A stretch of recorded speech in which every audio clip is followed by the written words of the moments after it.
Hello, bonjour tout le monde, j'espère que vous allez bien et que mon image... Oh, je trompe tout cassé et que mon image est bien réglée. Mercredi, jour des enfants, je voudrais vous parler de quelque chose d'intéressant. Mes enfants sont des grands mangeurs de pâtes et ils m'ont encore mangé des pâtes aujourd'hui, mais je constate en fait qu'après avoir...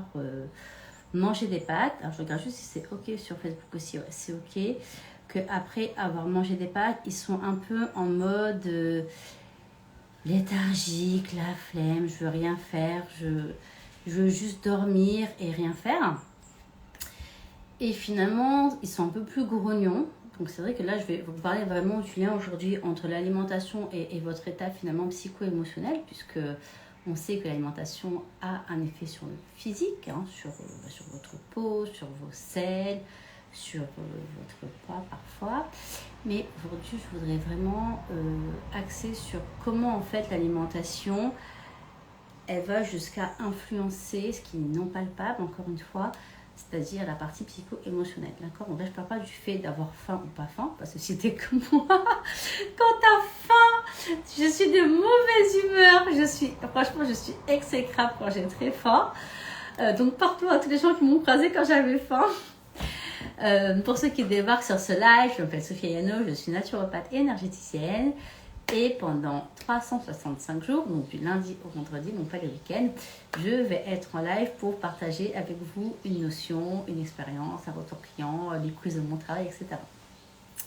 Donc aujourd'hui, je voudrais parler des émotions.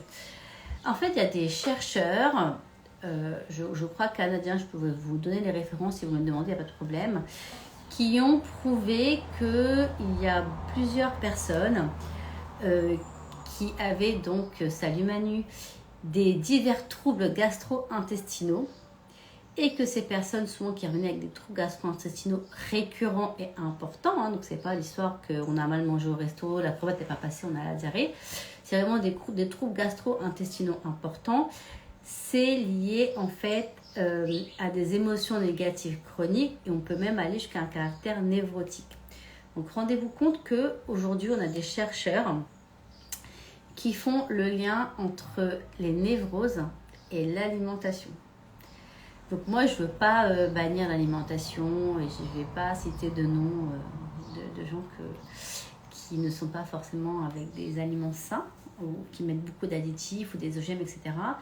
Mais je trouve ça juste ouf en fait qu'on ait pu prouver par la science, hein, donc ce n'est pas des expériences de naturopathe, des choses qu'on pense, qu'on a vécues, qu'il y a un lien entre nos troubles gastro-intestinaux, c'est-à-dire entre notre microbiote, entre notre flore intestinale et finalement notre humeur, les émotions négatives jusqu'à des caractères névrotiques. Je trouve ça juste exceptionnel en fait comme recherche. C'est-à-dire que c'est vrai hein, que dans la vie de tous les jours, on le sait, la peur, le stress, l'angoisse, ça peut être associé en fait à des maux de ventre. Donc souvent, voilà, quand on a peur, quand les enfants ils vont faire pipi dans leur culotte, nous quand on est adulte, quand on est angoissé ou stressé, on peut avoir des nœuds dans l'estomac, hein, des choses comme ça. Mais on peut être constipé, qu'on arrive dans des environnements, et on dit souvent que quand on est constipé, c'est qu'on retient des événements, c'est qu'on retient des choses. Et finalement, là on est parti un cran plus loin, c'est-à-dire qu'il y a des études du microbiote par rapport à l'alimentation, par rapport à ce qui se passe au niveau neuronal, hein, dans toute la sphère qui gère les émotions, et on a vu qu'il y avait un impact, un chaînon de bout en bout. C'est-à-dire qu'il est important finalement, quand on fait une libération émotionnelle, quand on apprend à gérer son alimentation, parce qu'on a des troubles justement liés à cette zone digestive, de faire un travail 2 en 1. Pourquoi je vous dis ça aujourd'hui? Parce que souvent, moi j'ai des clientes qui viennent me voir pour des problèmes d'estomac. Donc on part sur un protocole purement naturopathique. Moi mes rendez-vous ils sont vraiment naturaux et énergétiques. Même si je parle souvent des deux, quand on prend rendez-vous c'est séparé puisque à chacun ses croyances et à chacun en fait sa priorité. D'accord? Donc souvent les clientes elles viennent pour des soucis intestinaux, troubles intestinaux, maux de ventre récurrents, etc. Et je leur dis on va faire en place un protocole. Donc elles viennent me voir, elles sont super contentes. les maux de ventre ont disparu et je leur dis, bah, écoutez, moi j'aimerais bien qu'on aille au bout du truc en fait et qu'on fasse une séance de libération émotionnelle, une séance de communication quantique, voir qu'est-ce que ces troubles ont à vous dire, voir qu'est-ce qui se passe au niveau émotionnel. Maintenant qu'on a la dispo psychologique, qu'on n'a plus ces douleurs en fait qui nous gênent et qu'on peut s'accorder du temps pour autre chose. Et souvent ils me disent, je ne comprends pas pourquoi, etc. Donc moi je vous le dis aujourd'hui, en fait ce qui se passe c'est qu'une alimentation déséquilibrée, ça va faire que certaines bactéries du microbiote vont plus ou moins se développer. Donc on a souvent le candida albicans et qui même pour les femmes vont jusqu'aux mycoses vaginales. C'est-à-dire que souvent voilà, le sucre, les protéines en excès vont modifier ce microbiote qui lui va envoyer une mauvaise information au cerveau.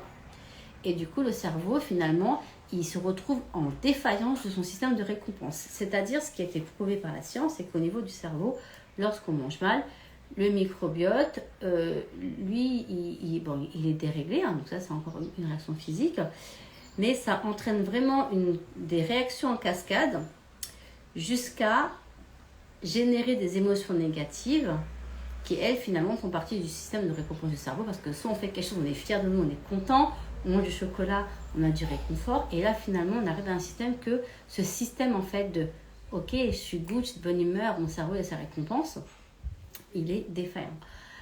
Voilà ce que je voulais vous partager aujourd'hui. Du coup, c'est plutôt court comme vidéo. On me dit, c'est mercredi, j'ai les enfants. Et je ne veux pas faire trop long pour combler, ça ne sert vraiment à rien. Donc vraiment pensez-y, si vous avez des émotions, des états de fatigue accrue, des dépressions, vous avez de la colère, pensez vraiment à agir sur ces deux sphères en même temps, les émotions et l'alimentation, afin que le réglage se fasse au niveau du cerveau, tac, tac, tac, tube digestif, intestin et au niveau de vos intestins. Et ça, c'est vraiment, du coup, voilà, ce que j'appellerais une guérison plutôt complète. Je vous parlerai des soins énergétiques plus tard. Je vous souhaite une bonne journée et je vous dis à très bientôt. Ciao! Oh, comment on éteint? On éteint.